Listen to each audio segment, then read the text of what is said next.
afternoon, everyone. My name is Dana White. Welcome to the Myth Salon. Well, if we've had popular myth salons in the past, today we really have outdone ourselves. We have Kayleen Asbo, who was referred to me by Connie Zweig, who has really done a lion's share of bringing really incredible guests into the Myth Salon. And I can't tell you how grateful Will and I are for Connie's support of what we were doing. But I would like to have a moment of silence as we begin the Myth Salon and see if we can find some stillness for all the difficulties that are surrounding us, and whether it's weather or conflicts with authority or political dissonance. It's a challenging time. And so nothing really could be more timely than to have a couple hours with arguably one of the quintessential writings in the English language. And I am speaking of T.S. Eliot's Four Quartets. I have carried this book around since college, and it's older than I am. And yeah, it's out there. It was written in 1943. So let's have a moment of silence, please.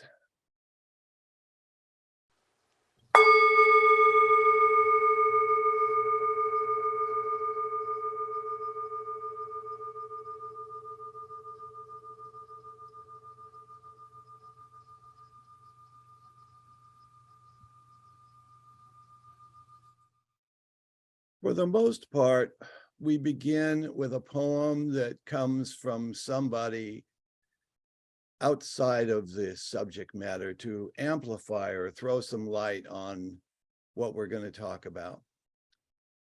But since we're primarily dealing, I think, today with T.S. Eliot and Little Gidding, I think that's correct. My two verses that really work for me are Little Gidding and Burnt Norton. So I read an essay last night, and I was pointed to East Coker. So I want to read the last stanza of number 5. And it says, "Home is where one starts from. As we grow older, the world becomes stranger, the pattern more complicated of dead and living. Not the intense moment isolated with no before or after, but a lifetime burning in every moment, and not the lifetime of one man only, but of old stones that cannot be deciphered. There is a time for the evening under starlight, a time for evening under lamplight, the evening with the photograph album. Love is most nearly itself when here and now cease to matter. Old men ought to be explorers. Here or there does not matter. We must be still and still moving into another intensity. For a further union, a deeper communion through the dark cold and the empty desolation, the wave cry, the wind cry, the vast waters of the petrel and the porpoise. In my end is my beginning." So I'd like to turn this over now to my wonderful collaborator and partner in the Myth Salon, Dr. Will Linn, and he'll tell you who this wonderful panel is. I could not be more impressed with who has come in here today to support our work and Kayleen Asbo. And Will, take it away, please. Thanks, Dana. Well, you guys know Dana White, host of the Myth Salon, producer, publisher, contributing member of Pacifica's Myth faculty. I moderate these Myth Salons and host a television series called Myths, the Greatest Mysteries of Humanity, mostly in Europe. I also run mythhouse.org and chair a general education department at the Film and Performing Arts College called Hushin in LA. And it is my honor to introduce us to the guides that we'll be with tonight. So I hope you all will join me to take a few moments to actually do the service to go through the introductions to each of these leaders. Dr. Dennis Patrick Slattery is with us again tonight, is a distinguished emeritus professor in the Mythological Studies program at Pacifica Graduate Institute. He is the author, co-author, editor, or co-editor of 31 volumes, including 7 volumes of poetry and 1 novel. His latest book is The Fictions and Our Convictions, Essays on the Cultural Imagination. His paintings, pottery, blogs, books, and upcoming events can be found at DennisPatrickSlattery.com. Kim Rosen, MFA, is with us tonight, author of Saved by a Poem, The Transformative Power of Words. She has awakened listeners around the world to the power of poetry to heal, connect, and disarm individuals and communities. She is a poet, spoken word artist, ritualist, and guide of inner exploration. Her current passion is weaving poetry, music, teaching, and self-inquiry to invite us to turn towards aging, death, and letting go. Her upcoming audio release, Feast of Losses, is a collaboration on the same theme with cellist Jami Cyber. She is the co-author of several recordings of spoken poems and music, and her writing has been published in the Sun Magazine, O Magazine, the Texas Review, and Spirituality and Health Magazine.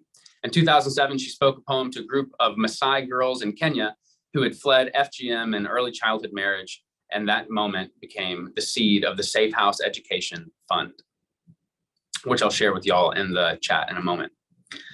John E. Hare, Professor Hare's book, God and Morality, A Philosophical History, gives a framework for history of ethics, emphasizing the theological premises present in the original versions of the main types of ethical theory. An earlier book, The Moral Gap, develops an account of the need for God's assistance in meeting and meeting the moral demands of which God is the source.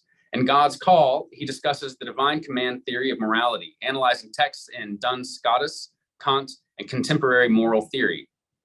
In Why Bother Being Good, he gives a non-technical treatment of the questions, can we be morally good? And why should we be morally good? He's also written a commentary on Plato's Euthyphro in the Bryn Mawr series, and Ethics and International Affairs with Carrie B. Joint. His interests extend to ancient philosophy, medieval Franciscan philosophy, Kant, Kierkegaard, contemporary ethical theory, the theory of the atonement, medical ethics, international relations, and he's worked in a teaching hospital and for the Foreign Affairs Committee of the U.S. House of Representatives, aesthetics, and he is a published composer of church music. Professor Hare is a fellow of Berkeley College. Thank you for being with us tonight. Dyane Sherwood, PhD, did her analytic training at the Young Institute of San Francisco. She is now president of the C.G. Jung Institute of Chicago and the editor and publisher of Analytical Psychology Press. She is the author of articles and book chapters on diverse topics as the Lakota Vision Quest, the neurobiology of affect, the shamanic origins of Vasily and Kandinsky's paintings, and the chapter on training analysis in Murray Stein's book, Jungian Psychoanalysis. She is the co-author with Joseph Henderson, who did his personal analysis with Jung, of a book relating the alchemical paintings and the Splendor Solace to the process of transformation and analysis, on which she has made two myth salons with us. Phil, welcome back. Phil Cousineau is an award-winning writer and filmmaker, story consultant and editor, travel leader, and inspirational speaker on myth in the modern world.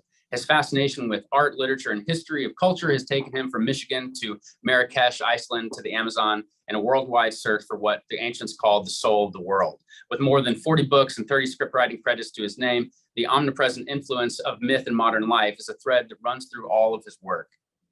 His books include Stoking the Creative Fires, Once and Future Myths, The Art of Pilgrimage, The Hero's Journey, on Joseph Campbell, with Joseph Campbell, Wordcatcher, The Painted Word, The Oldest Story in the World, The Book of Roads, The Accidental Aphorist, and The Lost Notebooks of Sisyphus. And finally, Kayleen Asbo, who's a former classmate of mine. So great to be with you tonight. Kayleen is a truly passionate scholar who's been described as a cross between Joseph Campbell, Leonard Bernstein, and Wonder Woman. She's a cultural historian, musician, writer, and teacher who weaves myth, music, psychology, history, and art with experiential learning. She's also the founder and creative director of Mythica, which offers online salons around music, poetry, and art, as well as in-person pilgrimages to sacred sites in Europe and workshops at the intersection of myth and Jungian psychology. She is a past faculty member of the Pacifica Graduate Institute and the San Francisco Conservatory of Music. She's also taught for the Osher Lifelong Learning Institutes at UC Berkeley, Sonoma State University, and Dominican University. She's been a guest presenter and lecturer at the intersection of history, mythology, psychology, and the arts at Oxford University in England, the Assisi Institute of Depth Psychology Conference in Italy, the Houston Jung Institute, Chartres Cathedral in France, Cambridge Jung Institute, Grace Cathedral, and the Graduate Theological Union in Berkeley. She was a pre-concert lecturer for the San Francisco Opera and the music historian in residence for the Santa Rosa Symphony. Educated at Smith College, Mills College, and the San Francisco Conservatory, Pacifica Graduate Institute, and the University of California, Kayleen holds 3 master's degrees, 1 in each music, mythology, and psychology. She wrote her PhD dissertation on passion and paradox, the myths of Mary Magdalene in music, art, and culture. Thank you for being with us tonight, Kayleen. Please take us away. Thank you, Will, and thank you to all my distinguished colleagues who've gathered around together. We come from different paths and different disciplines, but what we all share tonight is this common love of T.S. Eliot. And those of you who have gathered with us, I see we have 180 in attendance right now and many more who will listen much later.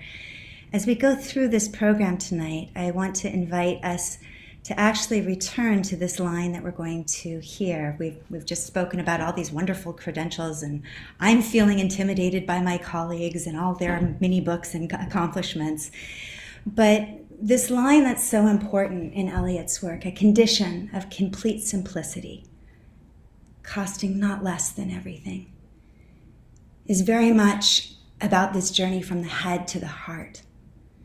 And so I want to invite you, wherever you are, whatever path you're on, to listen to that still small voice inside the depth of your heart.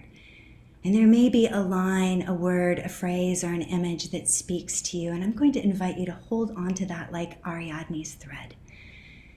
You may not even know what it means, but it may be something that becomes deeply, profoundly important to you in ways that you will only understand much later. That certainly has been my journey. The book that I have right here next to me, I bought when I was 16 years old, and it's the complete poems and plays of T.S. Eliot. And I found myself during this very desperately dark period of life. Maybe you can relate, thinking about the darkest time in your life, and I found a place where everything was falling apart. Everything. My family was falling apart. I was heartbroken the way only teenagers can be. And I was really struggling with that question that Hamlet asked, to be or not to be. And I found myself in a tent as a runaway with a lantern. And that night I read these lines that you're about to hear John Hare in his beautiful Oxford-educated voice read for us from what is the 5th movement of Little Gidding. I'm going to invite you to let the words wash over you and just notice what one word or phrase plucks the strings of your heart. To you, John. We shall not cease from exploration. And the end of all our exploring will be to arrive where we started and know the place for the first time. Through the unknown, remembered gate, when the last of earth left to discover is that which was the beginning. At the source of the longest river, the voice of the hidden waterfall, and the children in the apple tree, not known because not looked for, but heard, half heard, in the stillness between 2 waves of the sea. Quick now, here, now, always. A condition of complete simplicity, costing not less than everything. and all shall be well. And all manner of thing shall be well. When the tongues of flame are infolded into the crowned knot of fire, and the fire and the rose are one. Thank you. So there I was in a tent with a lantern, heartbroken, grief-stricken, wondering to be or not to be. And those lines, which I could barely understand, had a cadence and a rhythm and a music that lured me into the land of the living. And those words were the ones that were my comfort and my light. So as we begin, I invite you to just reflect on what have been the lights that helped you find your way out of the dark woods.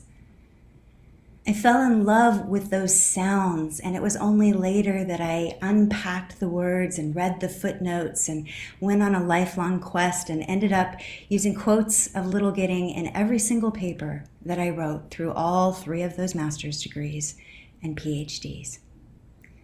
But it was only decades later that I discovered that the poem that had been my thread through the dark night had been inspired by another work of art written in another dark night.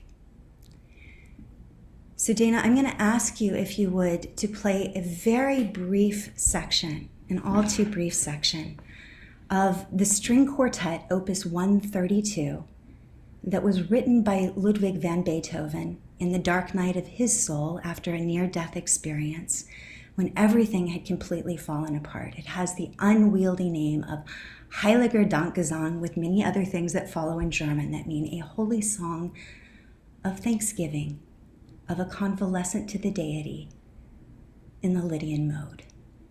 And what you're about to hear is just a fragment of this middle movement of this quartet that was so important to T.S. Eliot during the dark night of his soul. You'll hear a part that feels very much like it is indeed this great hymn of thanksgiving, and then it will surge and spring into new life. You can almost hear the blossoms grow and the birds twittering. And I just want you to feel this music inside of you, because this was the music that T.S. Eliot took with him in his dark night of his soul. So if you would, Dana, just that little clip.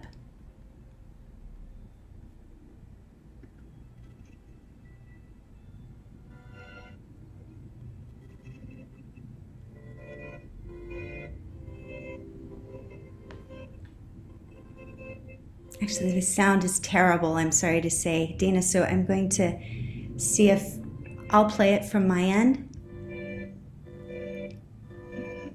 Dana, go ahead and stop that. Dana, if you could you stop? Okay.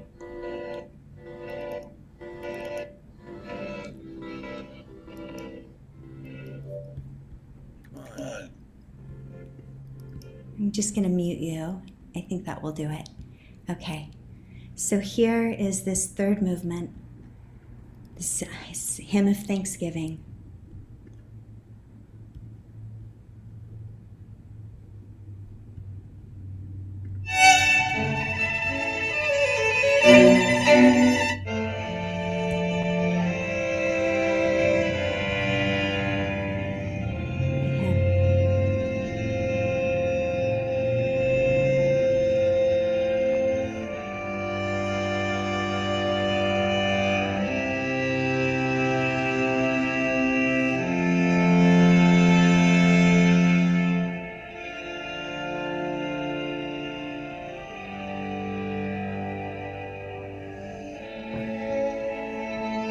New life.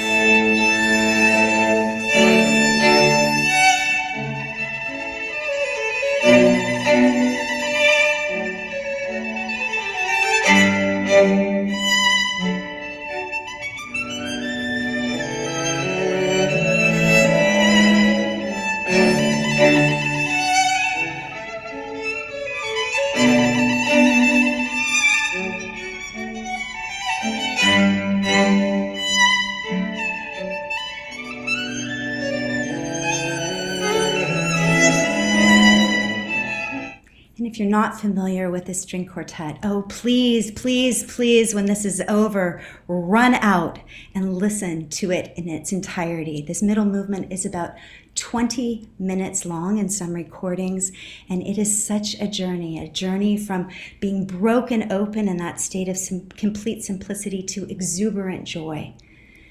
And this is the piece that T.S. Eliot listened to over and over and over in his dark night of the soul.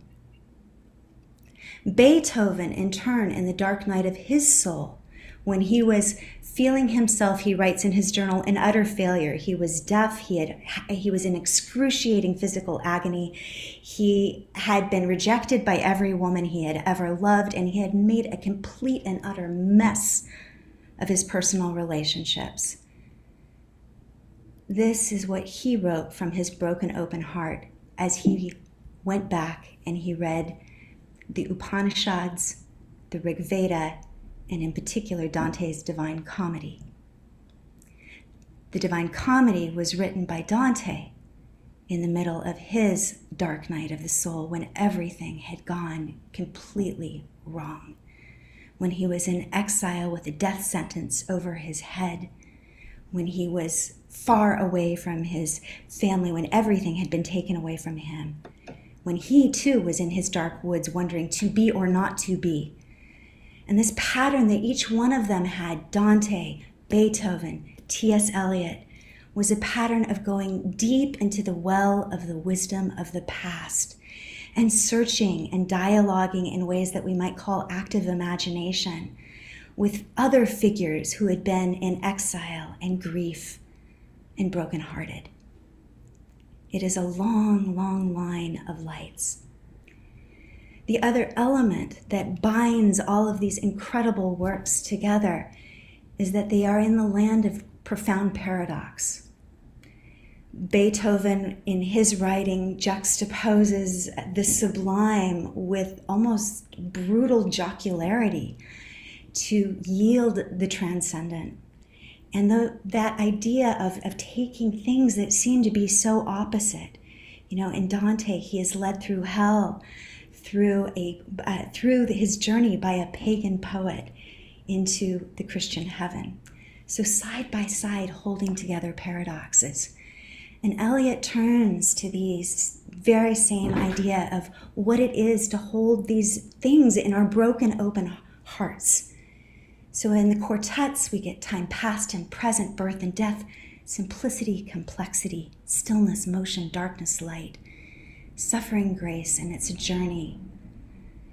Now, this journey for him echoes Joseph Campbell's idea of a hero's journey in many ways. He was a bright and brilliant and very privileged young man, very, very wealthy and educated family, but he was also deeply lonely, suffering from physical ailments. And I think one of the reasons he saw Beethoven as a kindred spirit is because he saw someone else who was suffering so deeply, so physically and emotionally, and bringing forth beauty. And Eliot, had this glorious career. He went to Harvard University. He was a brilliant student, and he went off to Oxford. And before he left for Oxford, he had fallen in love with a young woman named Emily Hale, very suitable young woman. And he had begun his career as a poet, off launching for success. No doubt many of you know and cherish this first great success of Eliot's, the love song of J. Alfred Prufrock, I grow old, the last lines say, I shall wear the bottoms of my trousers rolled. Shall I part my hair behind? Do I dare to eat a peach? I shall wear white flannel trousers and walk upon the beach.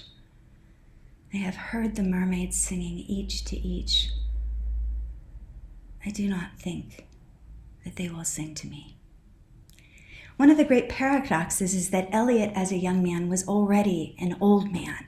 He had an old man's despair. He had the despair of someone who was shriveled and bent. And yet, as we're going to see, his journey through the four quartets was a well of renewal where he ends in a state of simplicity, reborn, renewed. How did that happen? Well, it's that classic journey of descent that we know about all so well from Dante and the descent into hell before the long climb up purgatory into paradise, or Joseph Campbell's hero's journey, or any variety of mythic heroes. Eliot was poised for great splendor, heralded as the voice of modernism. And no less a light than Ezra Pound was encouraging him, saying that he was the next big thing. But part of that next big thing, he was persuaded, was to stay in England, where he had a fellowship at Merton College. So he left behind Emily Hale. He left behind his roots. And he entered into a very ill-considered, hasty marriage with this woman, Vivian Haywood. And after 3 short months of a whirlwind courtship, the two of them found themselves newly married. And some of you may know the movie about the disastrous marriage, which truly was a marriage made in hell. It was a marriage that gave rise to Eliot, the voice of modernism and despair, however, with things like The Wasteland, which was deeply inspired by this marriage. Both of them drove each other completely crazy and had nervous breakdowns, and eventually Vivian was committed to an asylum against her will. It was a horrible experience, and those of you who know his biography know that Eliot did not at times acquit himself very well at all. So here he was in midlife, yes, a successful poet,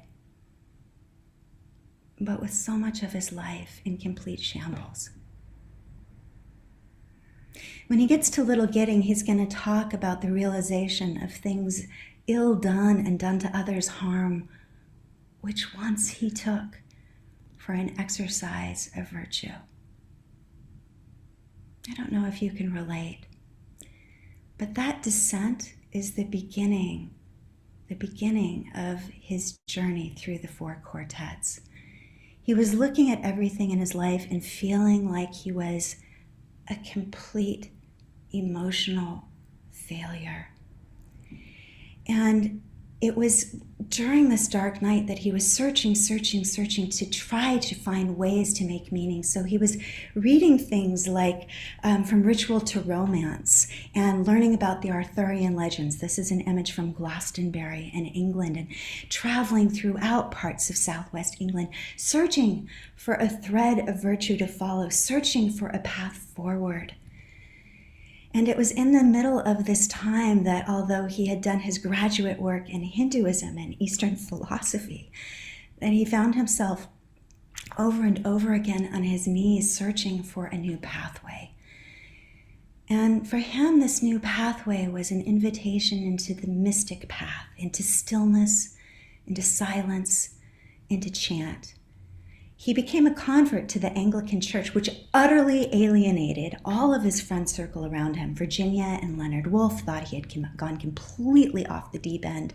Ezra Pound had very derisive things to say, so he was cut off from his friend's source here. His mother had died, his father had died. He really felt himself bereft and alone. It was his dark night of the soul. And it was here that he picked up again his books of Dante, and he listened over and over and over to late Beethoven, a period called the Transcendent Period for its aching, even brutal paradox that yields to sublime simplicity. So in this place, feeling his own personal failures, financial burdens, he was working in a publishing office at this point, of Faber and Faber, and just trying to hold it together with this sense of everything around him being ashes. It was here that he turned to that music of Beethoven, particularly Opus 132, and he wrote in a letter to Stephen Spender that he found this quartet an inexhaustible source of study, that the heavenly or more than human gaiety he felt like was this fruit of reconciliation after immense suffering. And then he writes this very important line, I should like to get something of that into verse. before I die. I don't know if you've ever had a piece of music that you listened to over and over and over again when you were brokenhearted, that held you together. But this Opus 132 did just that. And so this is behind, people say, why are they called the four quartets, these four pieces that I'm going to run through all too briefly? And part of what unifies them is a structure that's based on this work of Beethoven. These different sections of these four quartets I like to call movements. I think they were intended to be movements. This is Beethoven's manuscript right here. The first movement in Beethoven is what's called a sonata form, where the composer reconciling two contrasting themes. And a deep dive into Beethoven and Eliot together would show, and you can start exploring this, how there's an active voice, a reflective voice, one that is sometimes called more masculine and more feminine, or more impersonal and personal. And then Beethoven moves into a second movement that's a lyrical dance with variations, that's filled with intense imagery. You can hear some of those rhythms, those intense dance-like lyricism, if someone reads this aloud. The third movement, which is the part that I played for you, is this solemn hymn, this prayer that descends deeper and deeper into darkness, but then bursts into light, and is all about stillness and purification. Beethoven writes to be played, it's supposed to be played with almost unbelievable slowness. And where Eliot keeps taking us in the third movements of the quartets is in the descent into stillness. The fourth movement of Beethoven's quartet is very short, it's very simple, and it's very rhythmic. To give you a contrast so that you have a feeling of this, if you look at all of Eliot's words, you'll see that the fourth movement is tiny, and it has a very, very strong, earthy kind of rhythm.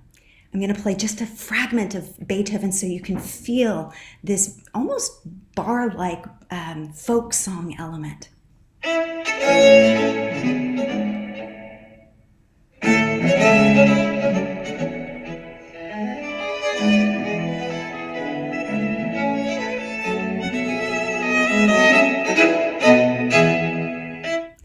And if you look at the phrase structure of Eliot's, you'll see that it's very, very different than the other movements in each of these four movements. It's a fun way to explore that.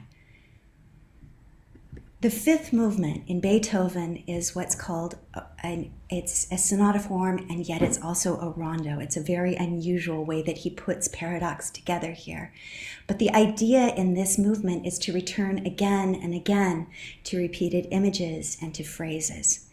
So Eliot listened to this over and over and over, and he listened to the first movement of this string quartet, which begins with these first few notes.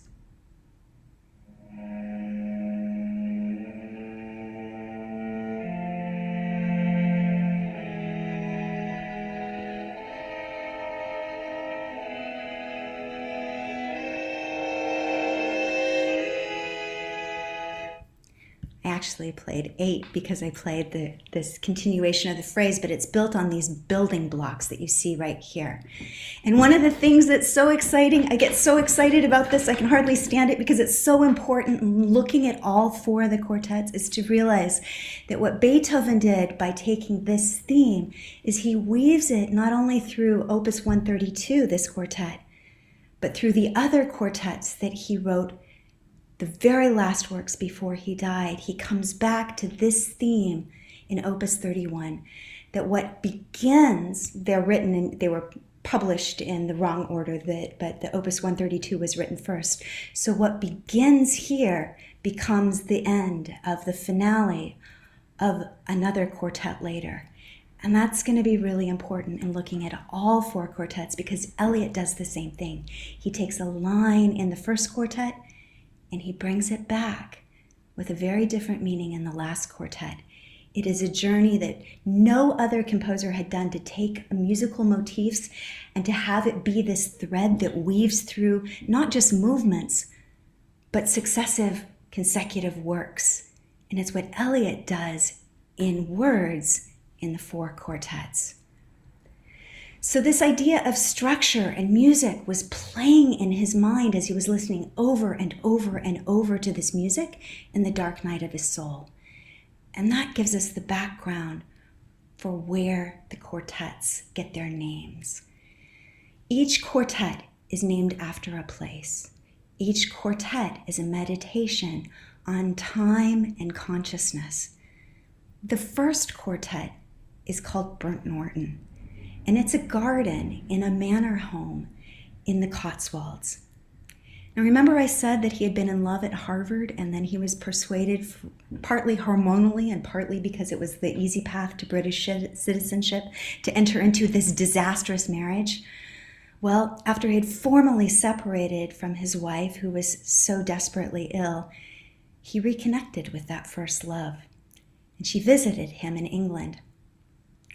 And the two of them, this is an image of them in 1935, found themselves in the Cotswolds, such an idyllic place of Arthurian legend. This is the pre-Raphaelite tower in Broadway where William Morris and the Rossettis would hang out painting images of Arthurian legends. And they would go for these long strolls, and they were staying in the town called Chipping Campden, which is just this absolutely idyllic little village. As you can see here, it's just so quintessentially British, and Eliot was always dreaming of those quintessentially British places. And they went to the church here and they worshiped, and they took a picnic one day, and they went and they walked down this road and they trespassed into a private property. This is the place. It's known as Burnt Norton.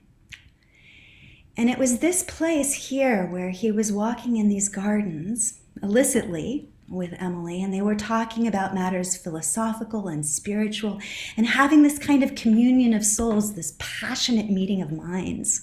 In the Celtic tradition, you might call him an Anam Cara moment. And he suddenly was confronted with the way his life could have gone. And so these lines, footfalls echo in the memory down the passage which we did not take, towards the door we never opened. Imagine what that would be like. And so here are these scenes that I've taken. I had the most amazing experience this year. I was in Chipping Campden by serendipitous arrangement. I was visiting my daughter and her boyfriend, and we went to the Cotswolds, and I saw this book called Where the Fire and the Rose Are One in the little town. And I said, is Burnt Norton here? Is there something about this? And Fire and the Rose is the reference to Little Gidding, but the title was Burnt Norton, Where the Fire and the Rose Are One. And they said, yeah, it's about a 20-minute walk.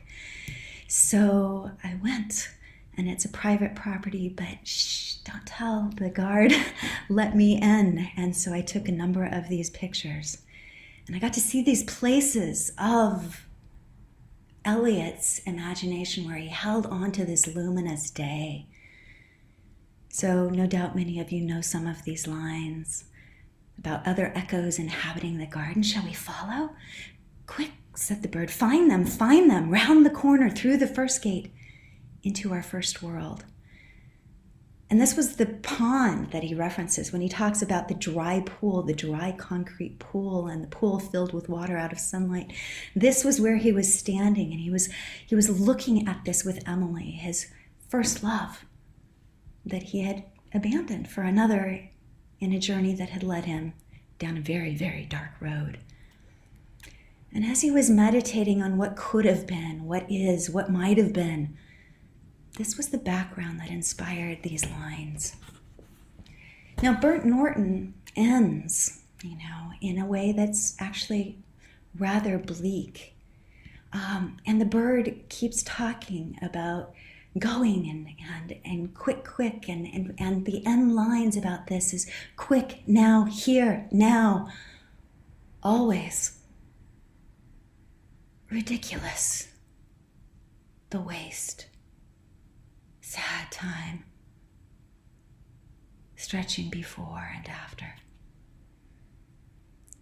Those lines, that line, quick, now, here, now, always, I want to invite you to consider like Beethoven's 4-note motif.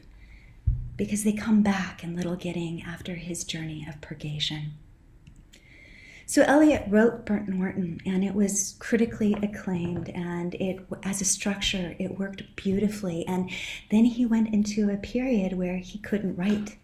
He was working on other things, true, plays and essays, but he wondered whether his poetic self had died. And he paid a visit then to this other place called East Coker, that's in southwest England in Somerset. And the second quartet then takes its name from this particular place.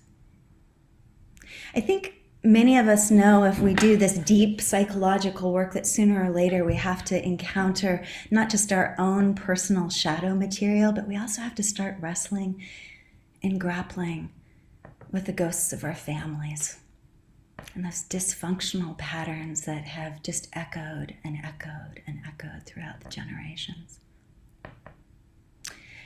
I think that's what Eliot was doing with East Coker. He was trying to follow a thread that would lead him back to a place in his family where he could feel a deeper sense of kinship. He had felt alienated by America, and he so desperately wanted to become British. Some of you might have listened to his recordings of his voice where he sounds more British than an Oxford Don at times. And he really felt that this, his ancestral homeland, could be a place of healing if only he could go back far enough.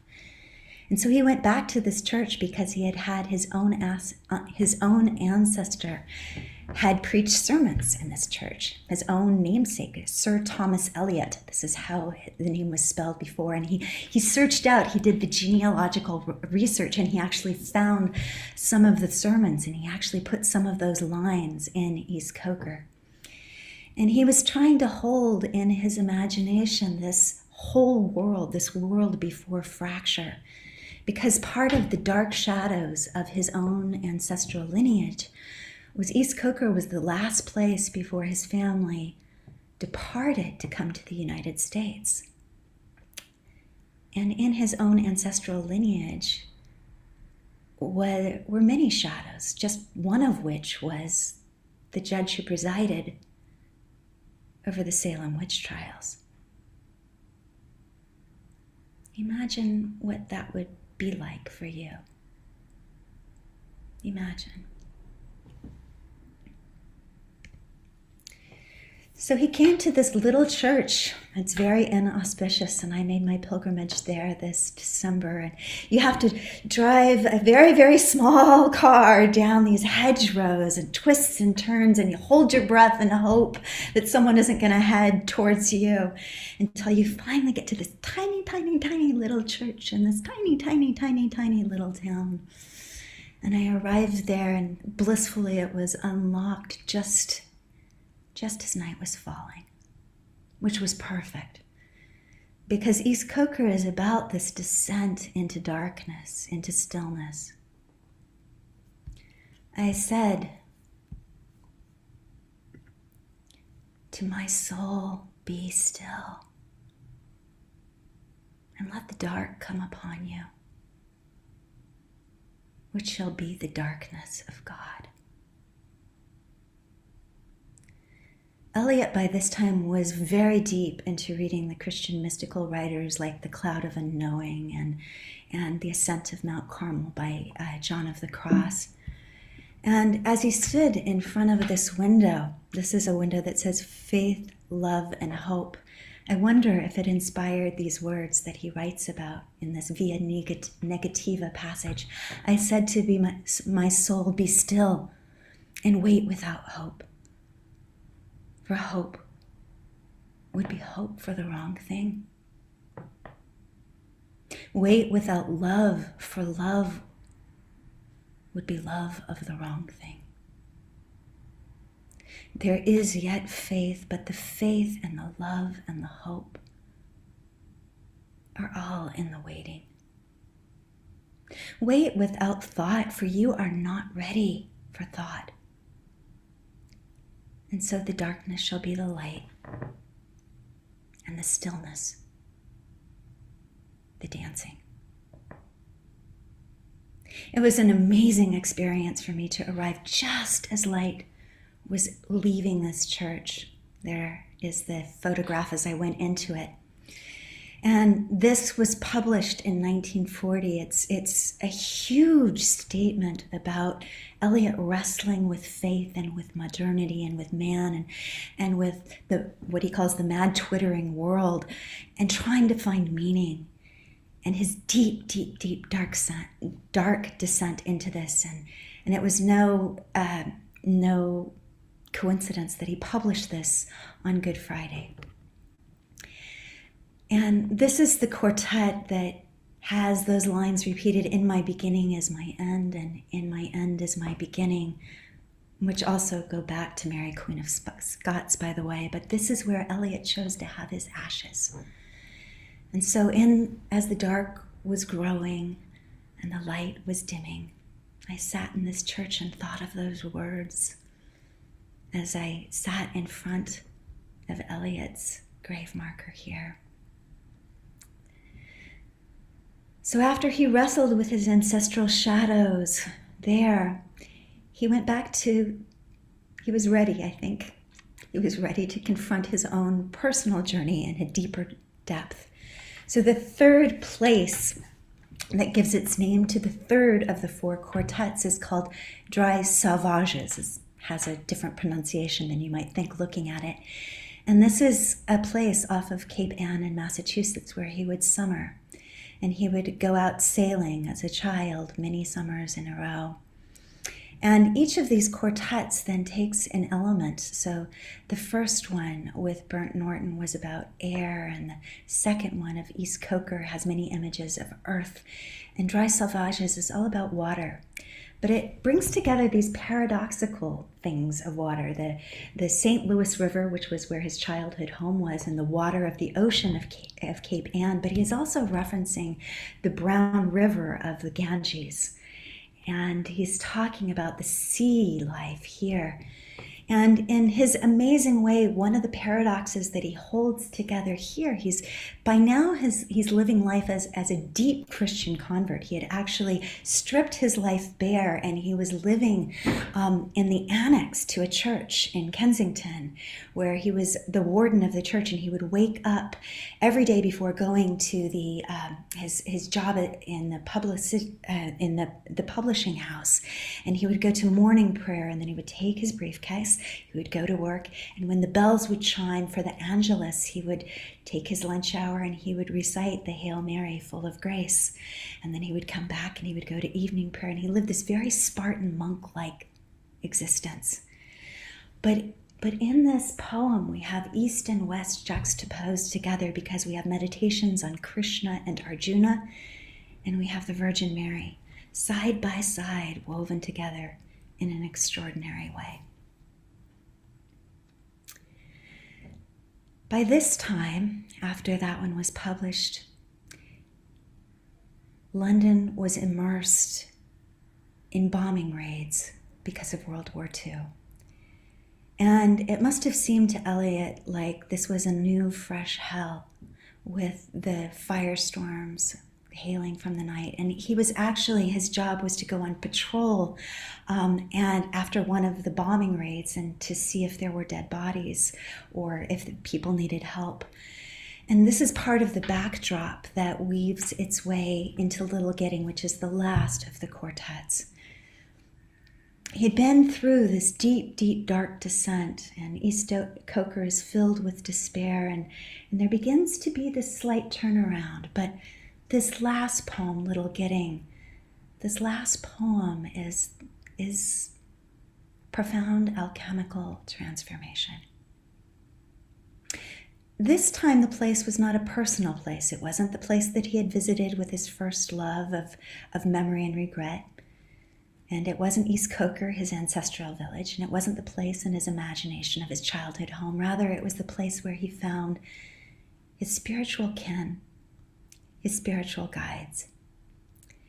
Little Gidding, although it had been established as a medieval place, was a community that had been reestablished in 1625 as a place of perpetual prayer.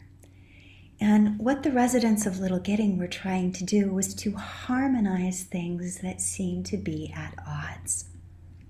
It was founded by this wonderful man named Nicholas Farrar, who with a group of lay people, his wife and others, were gathered together with an extended family. And what they were doing was trying to create, much like Kim Rosen is trying to bring education and poetry to inspire lives of people, of young girls, they were taking in orphans and children who were very much in need of education, and they were teaching them how to read.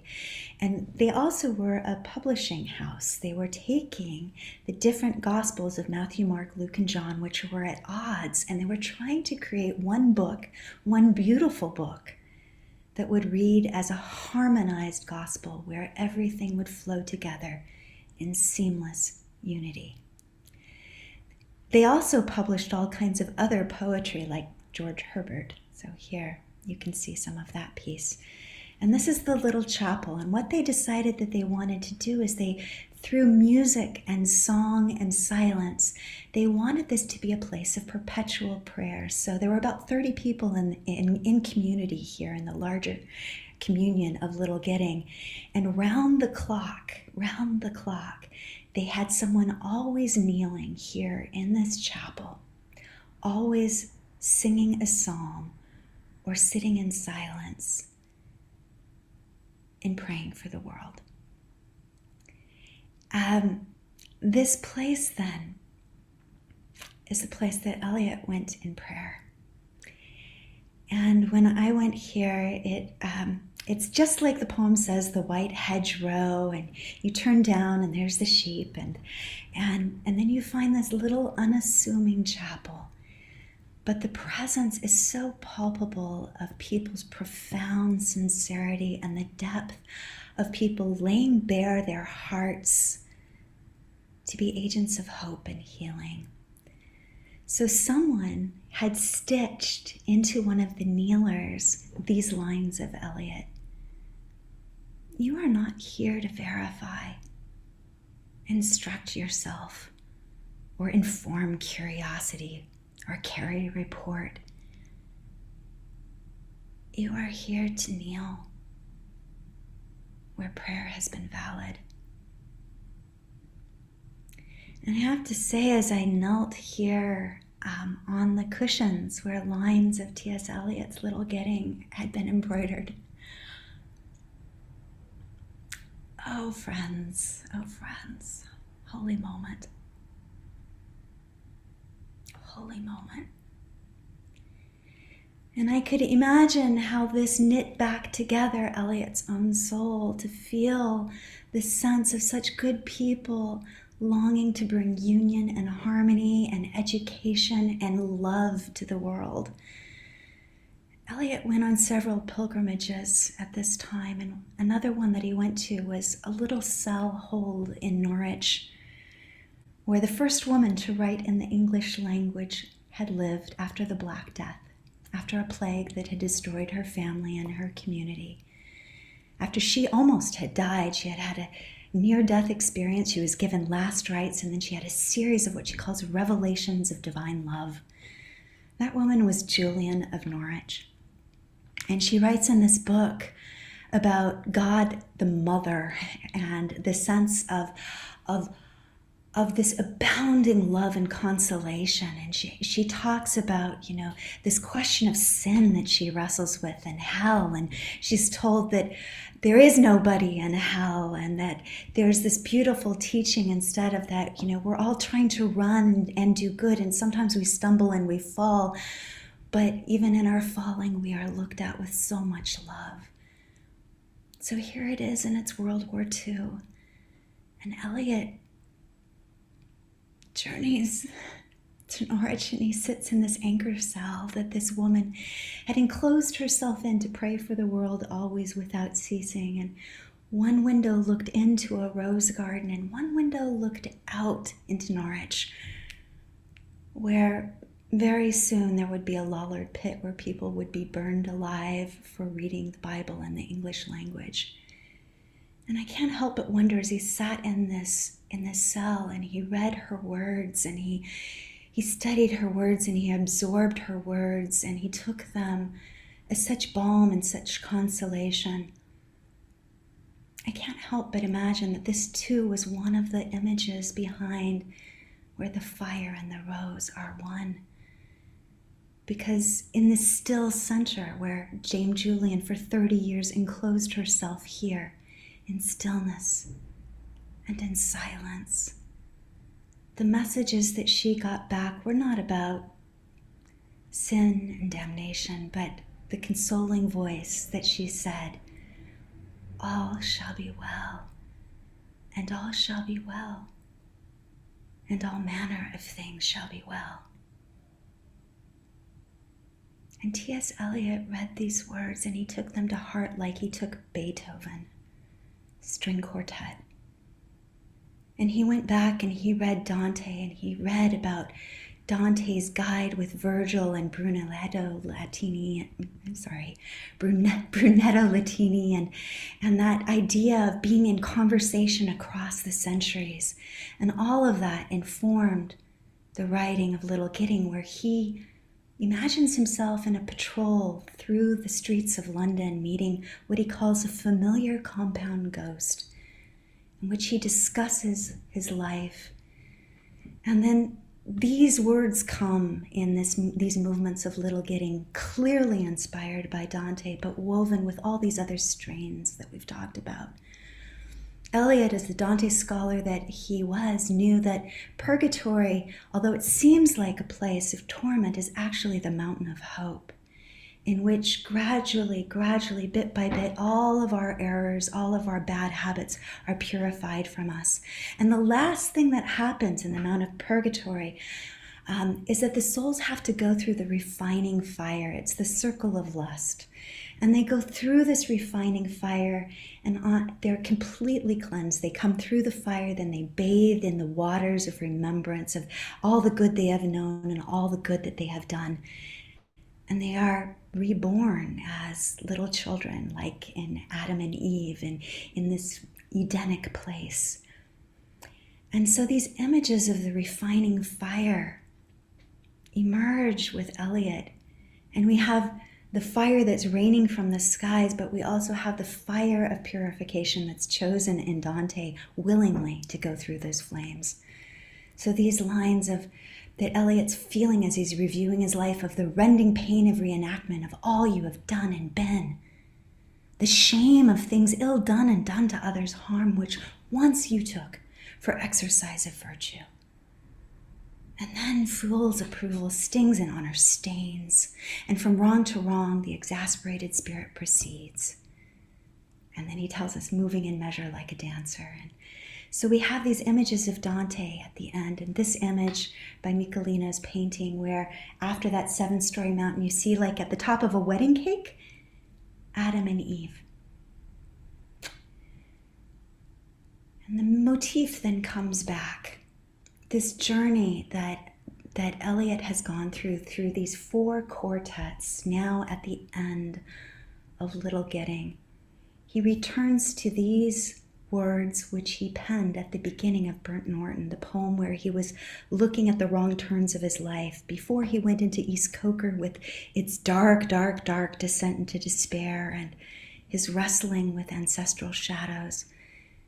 Little Gidding represents that fire of refinement, that Pentecostal refining fire that purifies the soul.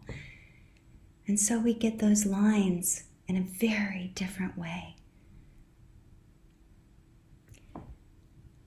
And these lines that we'll hear again in just a moment by John Hare, that where the fire and the rose are one, means so many things. I think it means Juliet of Norwich, but I also think, as you can see in this image by Gustave Doré, from the ultimate scene in Dante's Divine Comedy, where the hero Dante himself, the narrator, has gone through hell, has moved through purgatory, and now arrives beholding the mystic rose.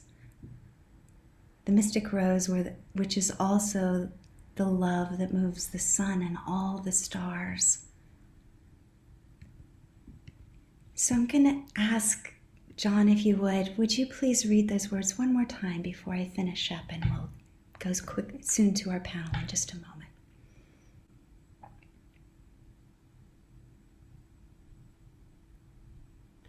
We'll need you to unmute, my friend.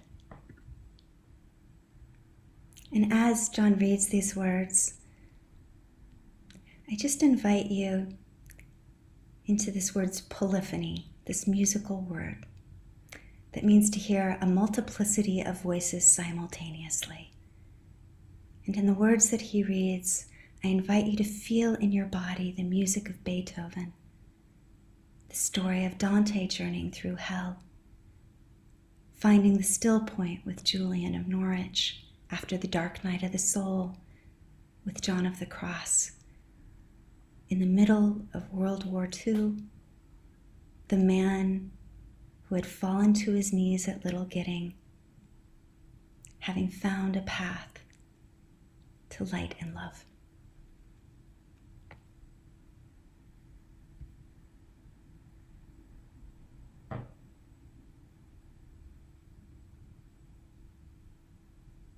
We shall not cease from exploring. And the end. Kayleen, one moment, I'm sorry. Kayleen, can you mute while he speaks? Yes. Sorry. Is that where I should start?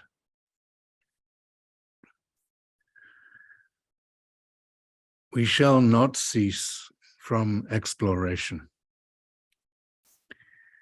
And the end of all our exploring will be to arrive where we started and know the place for the first time through the unknown, remembered gate when the last of earth left to discover is that which was the beginning. At the source of the longest river, the voice of the hidden waterfall, and the children in the apple tree, not known because not looked for, but heard, half heard, in the stillness between two waves of the sea. Quick now, here, now, always. A condition of complete simplicity, costing not less than everything. And all shall be well, and all manner of thing shall be well. When the tongues of flame are infolded into the crowned knot of fire, and the fire and the rose are one.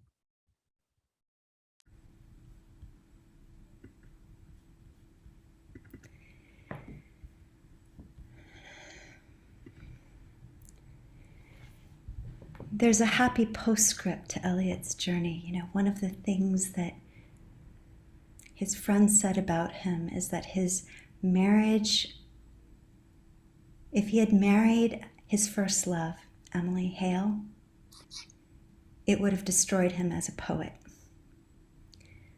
The modern poet that was made with poems like Ash Wednesday and The Wasteland came out of those fires of devastating loss and conflict and a sense of complete and utter personal failure. The same way that Beethoven's amazing Ninth Symphony and late string quartets came out of him on his knees, feeling like he had failed utterly in human relationships. And in that broken, open place, offering his pure, unguarded, broken, open heart. Little Gidding was the last poem that T.S. Eliot wrote. It was the perfect last poem, but it wasn't the end of his story. You'll notice that in the plaque that I showed you at the beginning, it says that pray for the repose of the soul of Thomas Stearns Eliot, poet, and Esme Valerie Eliot, his loving and beloved wife. After Little Gidding, he had done some BBC broadcasts reading things aloud, and one of the things that he read aloud was The Journey of the Magi. A teenage girl was listening to that. That voice became her calling and her destination, and she wanted everything in her life to point to that North Star. She went to secretarial school, and then she eventually became a secretary for T.S. Eliot's publishing company. It took him 7 years to notice the love inside of her eyes, but eventually he did. And at 6:15 in the morning in Kensington, one cold winter night, they were married.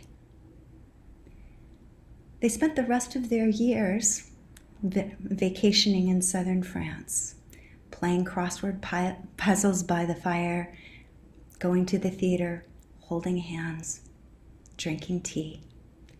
They didn't measure their days in coffee spoons. He did roll his trousers up, but he waded into the water hand in hand with someone who loved him back. I like to think he heard the mermaid singing.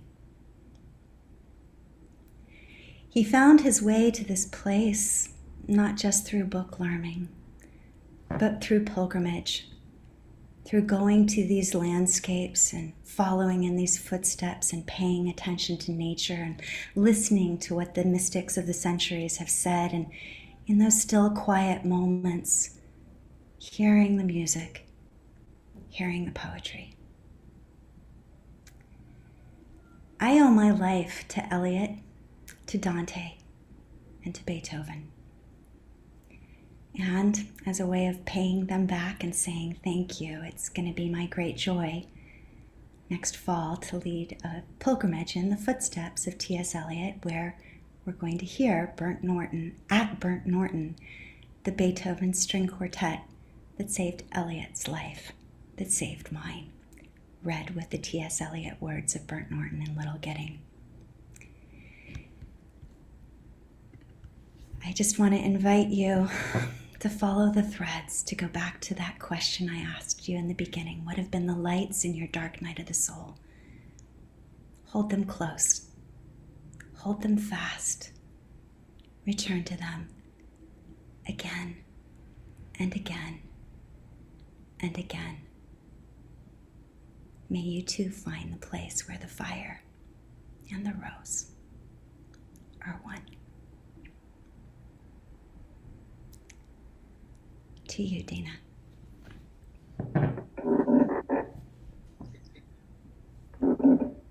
Thank you, Kayleen.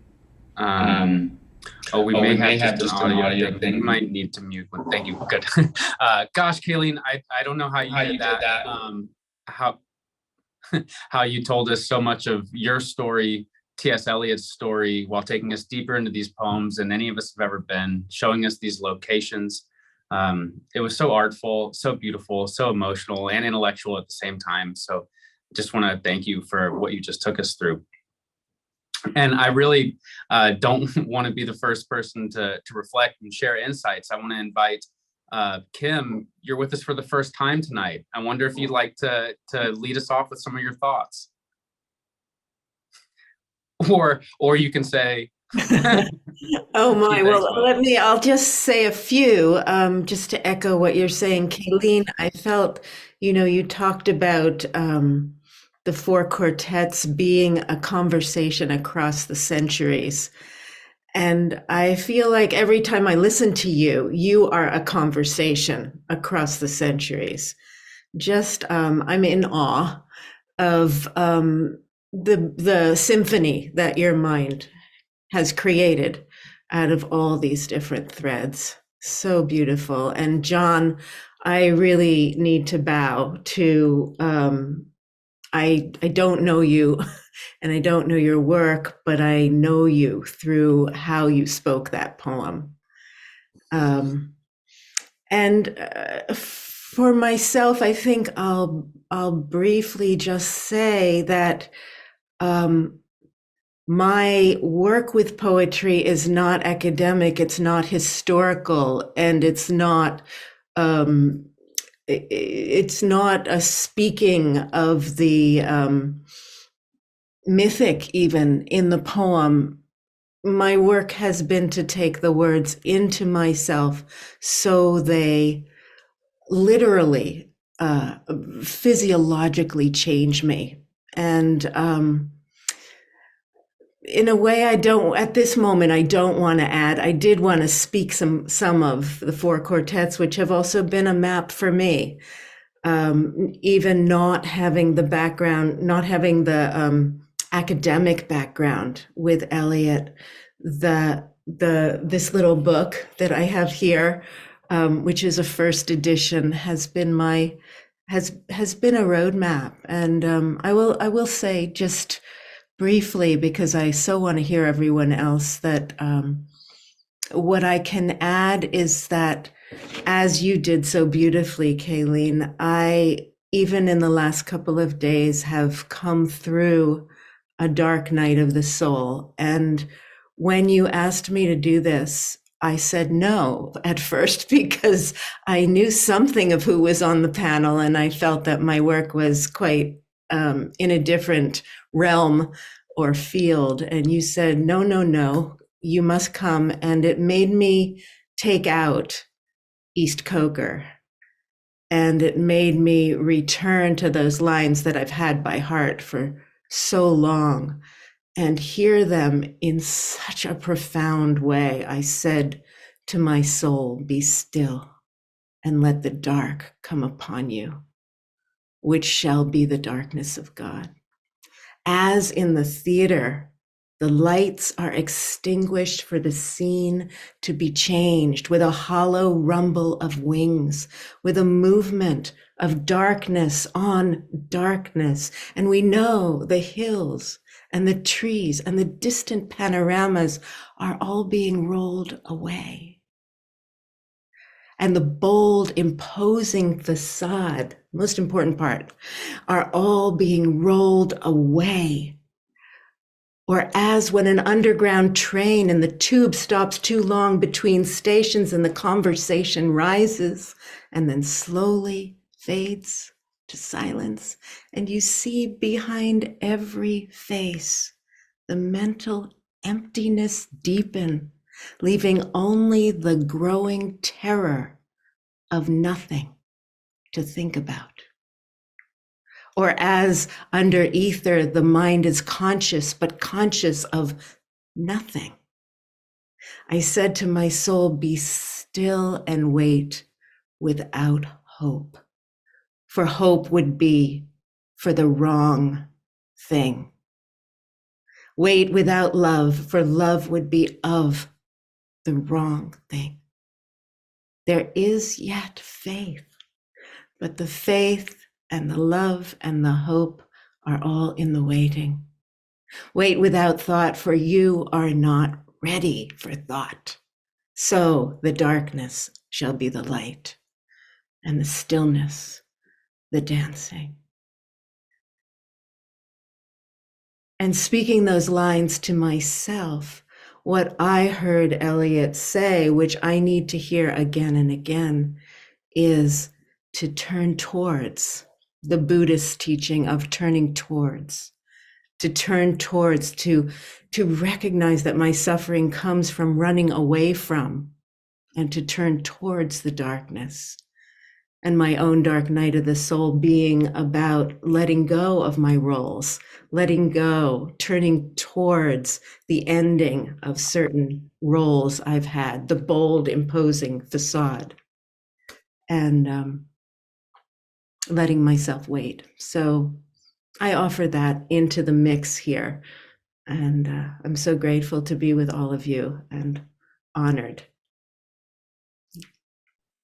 Kayleen, I if you have a response to that, wanted to ask you before I asked somebody else to come in. Well, I think Kim, for those of you who don't know Kim's work, she is a wonderful model of someone who I think Eliot would appreciate for how she brings music and poetry together in her work with Jamie Sieber is just extraordinary. It's so beautiful, this Feast of Losses. And what she does is I think what, taking these poems and making them be the thread for all of us to follow, for her students to follow, not an academic enterprise, but a lifeline. And what you're speaking to, Kim, is that yet again, we can turn and come back to these poems again and again. And this is what I often say about Beethoven. Sometimes people ask me, what's the difference between good music and great music? And I often have said about things like late Beethoven, which wasn't understood in his time, that the first time you hear it, you may not understand it at all. But every time you go back to it, you'll find something new. And that's true with these 4 quartets. I think all of us, I have my volume from when I was 16. Dana was saying he's had his whole life. I think everybody on this panel has lived with Eliot for such a long time. But Kim, you spoke exactly to it. Here you are, another moment of a dark night of the soul. And these words rise up to meet you, to give you balm, to give you hope, to give you the line, to tether you back to that heart that's so important. And to give you courage to turn toward the dark instead of struggling away from it. Yeah, so much. Or in Dante's way, to have the courage to do the descent instead of just staying lost in the dark woods. Thank you so much, Kayleen. I'm sorry, is it echoing?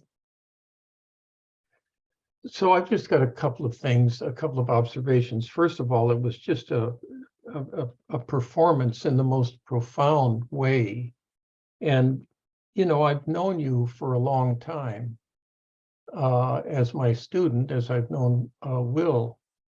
And I can't tell you how much as a teacher to watch students really fully grow into themselves as you have, and where you've taken hold of your own destiny, and now you're sharing this largesse with others. So as a teacher, there's immense satisfaction in seeing you and experiencing you. The other thing you gave me, I think you gave all of us, I hadn't read the 4 quartets in 25 years. So I went back to the beginning and I started to understand it for the first time. And then what you've added to it, and Kim, I want to also just thank you, and I want to thank John for what you have choreographed into this ensemble tonight. It's just been wonderful. So to reread, I became fascinated with the experience of rereading or reviewing a film or rehearing a piece of music, and how it's a spiral for me. The geometry is a spiral deepening into areas that had never been explored. So there's something, as I'm 78, and the passionate desire to return to certain works and to reread them, knowing that time is what it is. A couple of other things, and I'll be careful about the time. I want to say something that stirred in me about suffering, and I jotted it down at one point in your talk.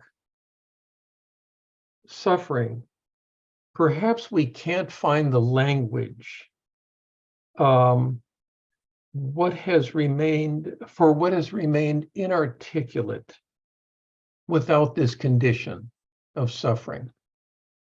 And I hadn't thought about it for decades, but I wrote my dissertation on Dostoevsky in the mid-70s, 48 years ago. And it was at a time of great loss, but I wanted to finish. So I had to override the loss, live with the suffering that was translated onto the pages that I was creating out of an author who knew suffering like few others.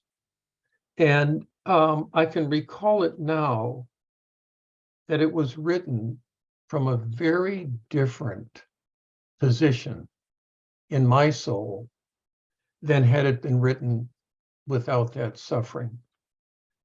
And it was a watershed for me that remains to this day, where my suffering life and my writing life congealed, and that has never left me.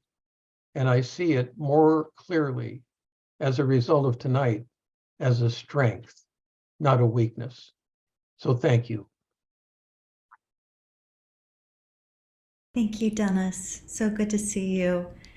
And, your words about two things in response to that idea of the suffering and the Dostoevsky is, that line that's often quoted by him about beauty will save us. And that, I think, is so true in my life, in Eliot's life.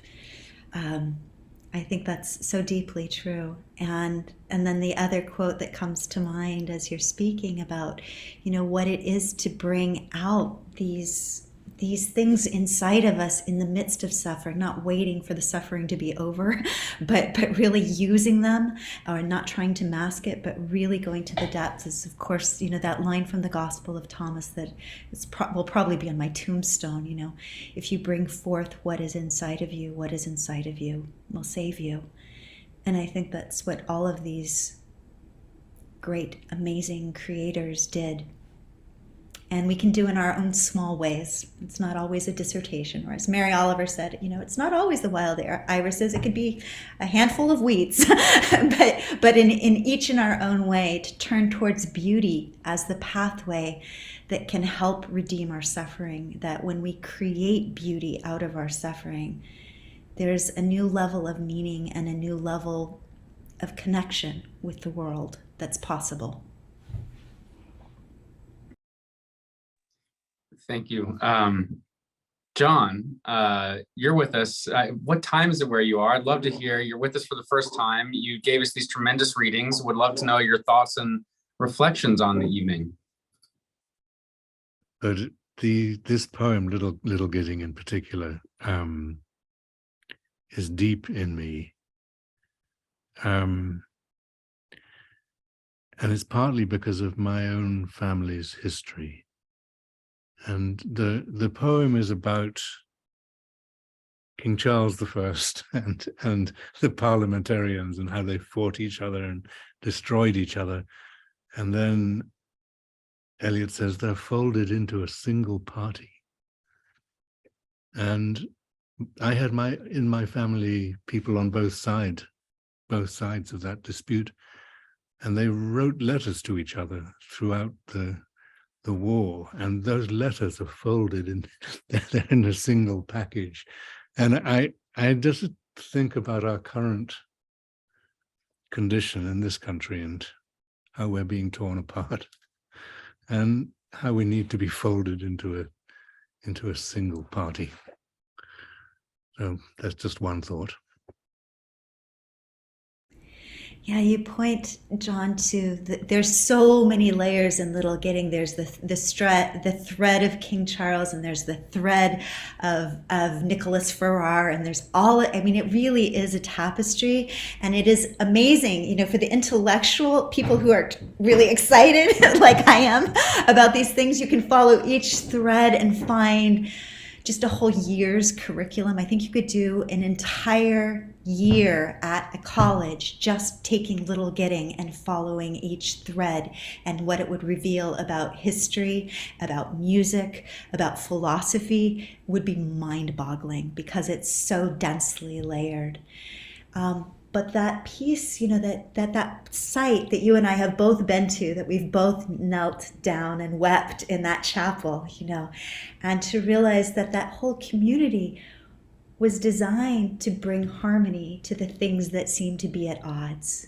And that I think is what Eliot was doing with all of everything that he was gathering. It's like how Dante wrote Divine Comedy, gathering everything he had ever learned, everything that had touched his heart, and using that to make this alchemical vessel to transform him in his suffering into someone capable of joy. And I think there's a lesson for all of us, that question to live into. How can we do that too? How can we do that too? I'm so glad you were here. Thank you so much for your exquisite rendering. Dyane, it's great to have you back with us. I had seen that you might have had something to come in with a moment ago. Oh, yeah. Thank you so much, Kayleen. This poem, which I still have the book from college when I took a poetry class. And during my dark night of the soul, I read this poem over and over with just my face wet with tears, because it has a way, and I want to, it resonates with what Kim said, that often I find words come from within and then they mean something, and very few words go into my body and my soul and speak to me about the ineffable, about the thing I can't quite grasp. And there's something about this poem where it's almost, and it is a tapestry, and it's the layers, and you can't nail it down. You can't nail things down in this poem. That's what poems are essentially really for, to take us into that soul place. And to me, it's a sacred text. It's a truly sacred text, and one of the great texts that I have ever read and experienced. And I did not know about the musical background, and knew about Eliot's life and various things, but that really adds an amazing layer for me. And I thank you for bringing us together and for giving me another opportunity to experience this great work in an enriched way. Thank you so much. Oh, Dyane, it's such a pleasure to meet you. Your book on Splendor Solace has been so profoundly meaningful to me. So what an honor to be sharing this hallowed space with this hallowed text with you. Thank you. And I couldn't agree with you more. I mean, I think T.S. Eliot's Little Gidding, like Bach's Passion of St. Matthew, that those are doorways for people, they were my doorways before I found other ones, that lead to that still point. Yes. I hope that we can cross paths one day. Gosh, I'm trying to remember who told me recently that Freud had some line, anywhere I went, I always found that the poets had gotten there first. And, we think about all the people that turned to T.S. Eliot's poetry, and it's just amazing. So many of us are here because of mythologists, psychologists that were inspired by Eliot. And I'm curious to know, Phil, how did you come to this? How are you feeling about this return through this 4-quartet poem? Well, thank you. And thanks to our presenter. So I had a bit of an ecstatic out-of-body experience, because every time you mention our poet's last name, I immediately returned, to use that term again, back to one of my other great mentors in my life, Alexander Eliot. So of course I was with Campbell and Robert Johnson, Houston, but Alex, for 20 years, I would meet with him at his home down in Venice. And he would often talk about Uncle Tom, Thomas Eliot. He was the great nephew of T.S. Eliot. And he would describe how a few times, I think 3 times, he met the actual man at their home when he was growing up outside Lowell, Massachusetts, back east. And every time he would begin spinning these stories about Eliot, I had one of those 6 degrees of separation moment. I'm sitting in a room with someone whose uncle was T.S. Eliot. And I'm like, I do these once again. So what was his voice like? And he would describe how T.S. apparently had a thin, reedy voice, was his description. If anybody wants to read about this, it was in Alex's very last book, Because It's Beautiful. Beautiful, wonderful title for his memoir, in which he describes his encounters with Eliot.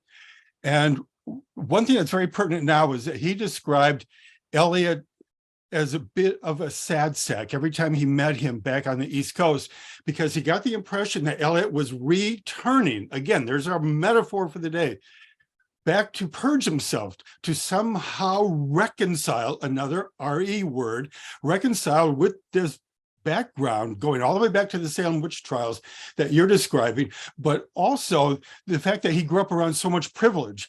Remember, his grandfather was Charles Eliot, who founded Harvard. The Eliots are very formidable people, but Alex told me that he felt T.S. Eliot, his distant relative, had to go to England to find himself, because the weight, the pressure of history and family expectations was so great that he had to go back to England to find himself. So that he was always torn. He was one of those strangers in a strange land, a stranger without a home. The other thing that kept coming back, I may have mentioned this during my talk on Sisyphus, but the constant use of the R-E words that we're playing with here brings back a discussion I had with Hillman many years ago when we were talking about soul crisis. And he said, when in doubt, go back to R-E words, because that's where you recharge, you rejuvenate, you remember, you recall, you bring yourself back together again. If you have the humility not to go forward and accumulate more things, more experiences, but instead, like Edwin Edinger writes in his wonderful book about Moby Dick, the true journey is back and down. And that's what I kept seeing in your beautiful descriptions of what Eliot willingly put himself through. It was a kind of self-prescribed series of initiations. Does that sound right to you? These were initiations most of us would avoid at all costs. But Eliot and most great writers have done this very consciously. So the third then overlap again is Dana and I had talked about this. You are calling this wonderful talk on In the Footsteps of Eliot. Well, you know my book on pilgrimage. That's one of my definitions of pilgrimage. It means I see a field behind you, or maybe that's a projection, a green screen. It's Burnt Norton. It's the field to go to Burnt Norton. Wonderful. But of course, I'm a word hound, so I have to look up pilgrim if I'm going to write a book about pilgrims. And it goes back to the old French and the Latin per agram. And what originally meant was to walk in the footsteps of somebody or something that you deeply honor, and that you feel there is some lost energy, as it were, at this sacred site. It could be Eliot's home. It could be a Chartres Cathedral or Glastonbury, where you took us, so to speak. And all of these sites, we're talking about the power of the return, which is, for my money, the essence of this tour I'm about to lead in May around Greece in the footsteps of Odysseus and Penelope. I'm honoring both the male and the female characters, all these treasure trove of wonder, the new translations by women, the new interpretations of women. And what's it based on? The nestois. That was the Greek word for the stories that the sailors taught when they returned from their long, dangerous ordeals of voyages. People would gather around in the ports, the ports in the islands, the port of Piraeus, for example, just outside of Athens. And then you would lend a long ear. Tell me, what was it like to sail all the way out to the Black Sea? And out of those returns, one of the literary theories is that Homer would have spent a lot of time in ports listening to the Nestoids, the return stories of the way warriors, heroes, sailors, philosophers too, a whole theory about how Greek philosophers learned what they did because of their wide-ranging travels. So this notion of, what's it, Kierkegaard said, life must be lived forwards, but understood backwards. I think that's one of the great threads in T.S. Eliot's Four Quartets here. He has to go backward in his mind, his imagination, back through the history of music. Thank you for including that. Back through the history of poetry, back through the history of the collision of the different religions in England in order to go forward again. So thank you for this symmetry. Absolutely. Yeah, it's the returning and recapturing the stories of those that have gone before and retelling the stories of those who have gone before.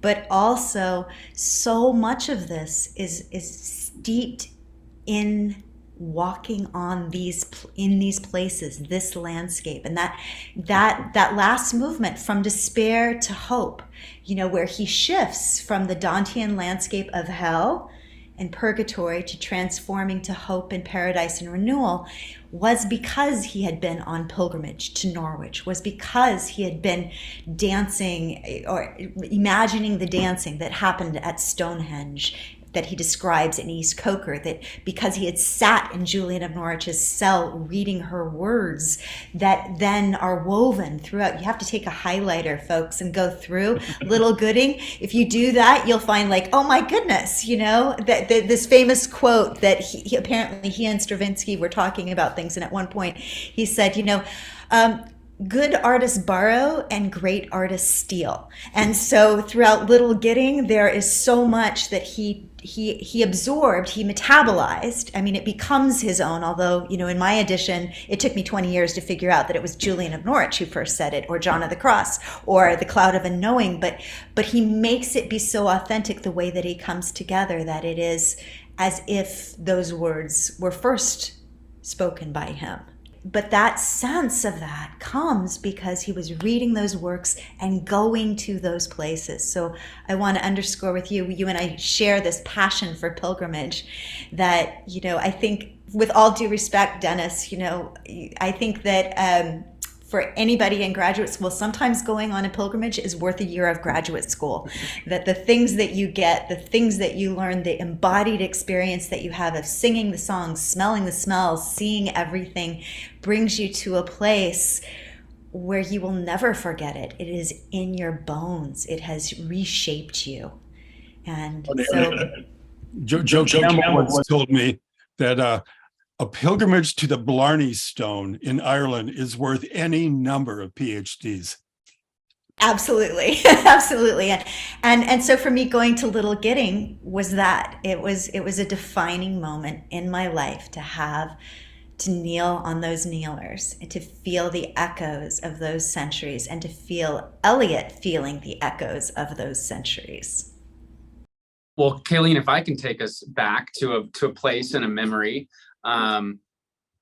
The last event we collaborated on together was a Joseph Campbell Foundation Myth Salon at the Ojai Foundation. And it was it's an event you were giving on labyrinths. And you mentioned in there that this is around, that the story of Theseus has to do with the eclipse. And we just happened to realize after we had scheduled it, that it was on a day that a solar eclipse was going to happen. And so in the middle of your myth salon and at a place where there was a labyrinth. So we walked out of the dome at the Ojai Foundation over to the labyrinth, and everybody walked the labyrinth while we watched the sun become darkened and then come back. And I can't help but make the connection, this consistency of theme around dark night of the soul and the return of the light. And I just can't help, I know it's a slight left turn, but I wonder for you, because this has clearly not just been about T.S. Eliot, but your own relationship with Dark Night of the Soul mythologies. And one that you didn't mention, but I've heard you talk about in the past, is the labyrinth. So I wonder if that, and Dennis is over here, an expert on the topic as well. So I wonder, does that come in for you in this conversation? Oh, I think that actually the four quartets, if you were going to make a shape, it would be the shape of a labyrinth, because you turn one direction and then you turn another. And then that whole idea that the end is where we start from, that's what happens when you walk a labyrinth path, is that it's only one path, despite its twists and its turns, and the pattern at Chartres Cathedral meanders this way and that. So you're not in your rational mind where you're thinking and plotting and planning each step. You lose that sense. And as you do that, you arrive in the center. There is a still center point there.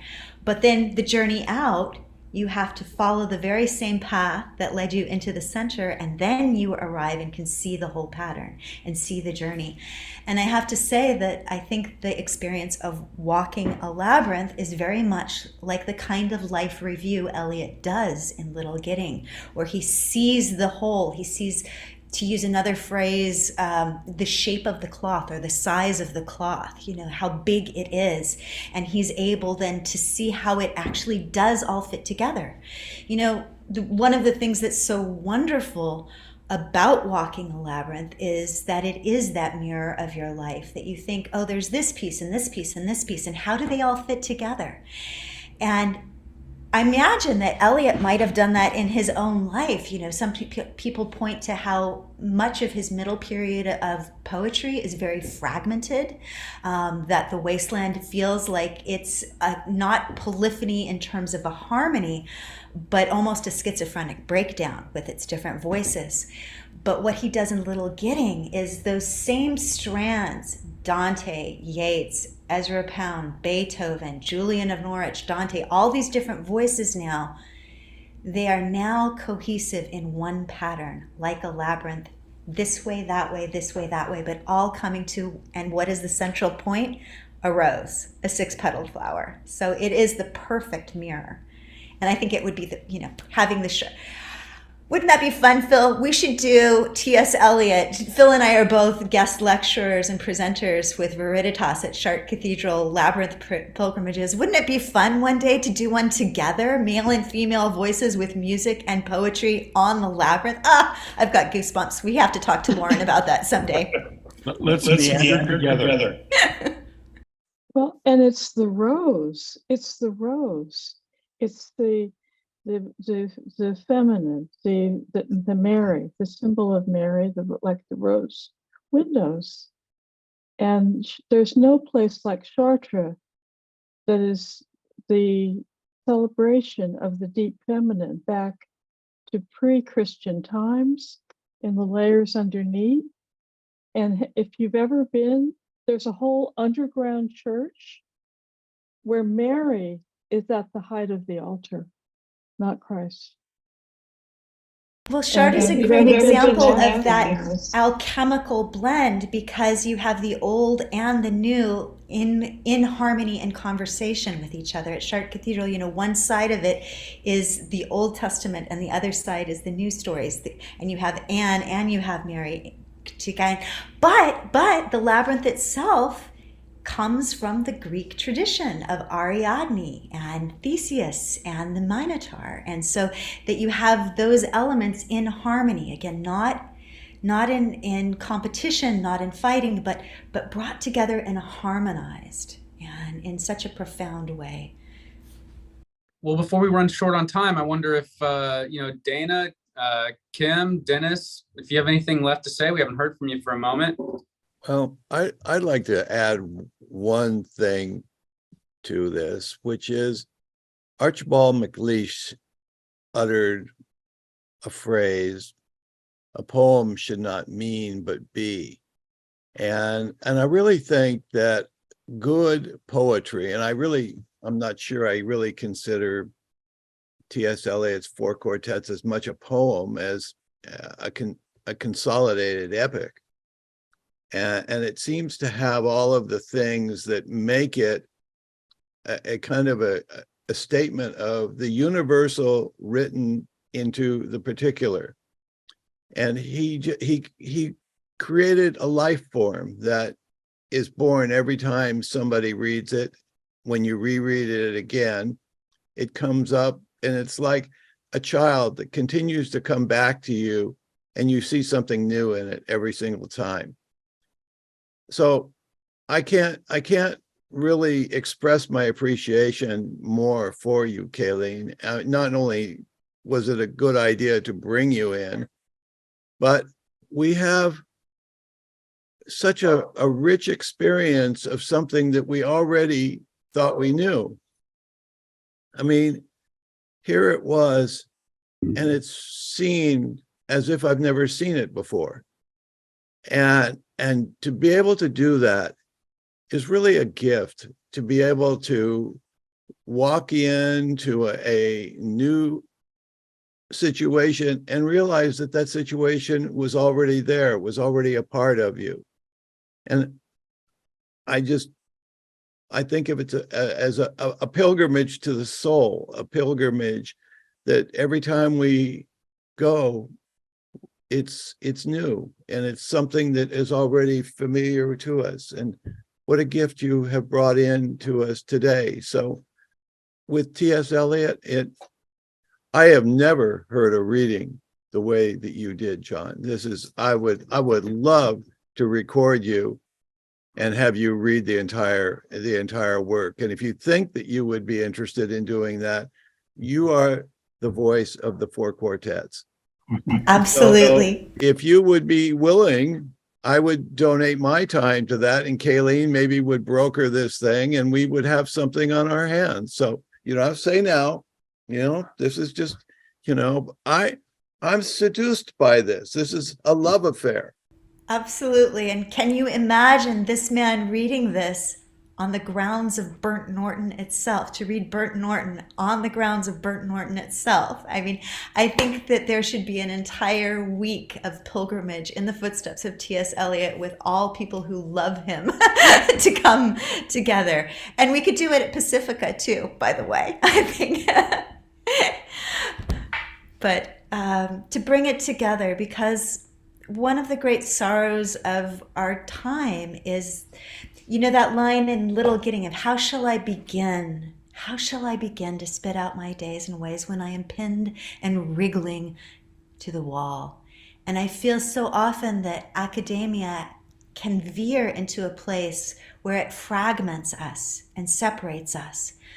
But Eliot was writing this work with the idea of it being read aloud, with the music in his mind. And so to bring the music and the poetry, and I dare even say the practice of silence and stillness together, what would it be like not to do a performance, but really to do it as a ritual? Dyane, you said this is a holy text. I couldn't agree more. And I feel like it should be held in a kind of liturgical space where we begin and end with silence, and then to have the music of Beethoven and John's voice reading Eliot together. That's the church I want to go to, wherever it might be. Just Me too. that last thing I'll bring up. This is one of the best, most organic examples of communitas that I've been part of for a long time. So this was its own pilgrimage, and for that I'm just as grateful as we all are. So thank you. Well, and to echo the sentiments of Konstantin Cavafy, who I wanted to read at the opening, and I won't read him at the closing, take a long time on the journey. Find many Ithacas. Ithaca brought us to where we're going. T.S. Eliot brought us to this journey, but let's savor it, and let's not let it be over. As we go forward from this point on, I would be, if I didn't know who T.S. Eliot was before, I would go on Amazon or to my local bookstore, and I would buy a copy, and I would read it slowly and savor it.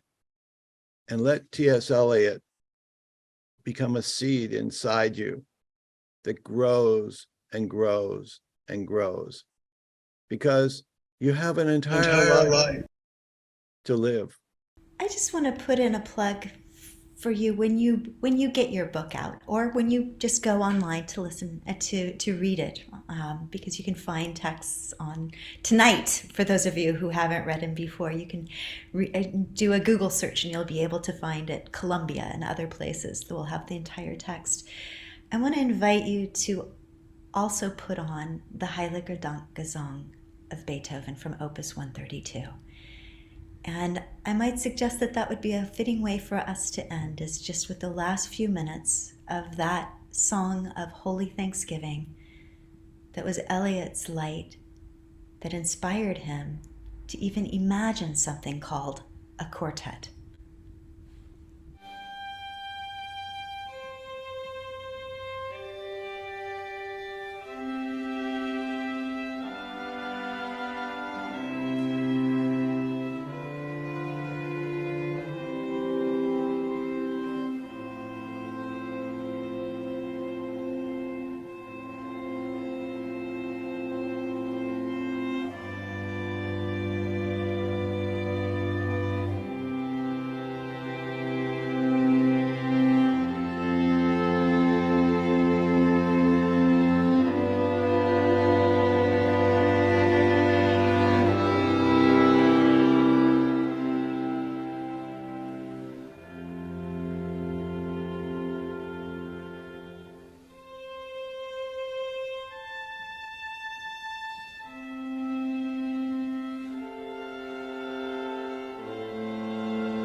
And all shall be well.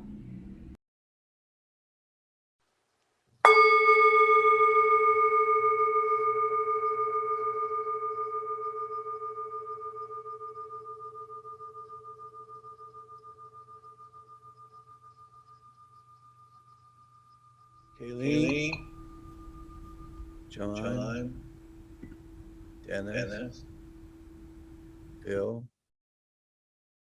Kim, Will, my partner. I am deeply touched by everyone's participation tonight, and I love you all. And I thank everyone in the audience who has been with us for this remarkable presentation. Thank you all. Thank you. Good night.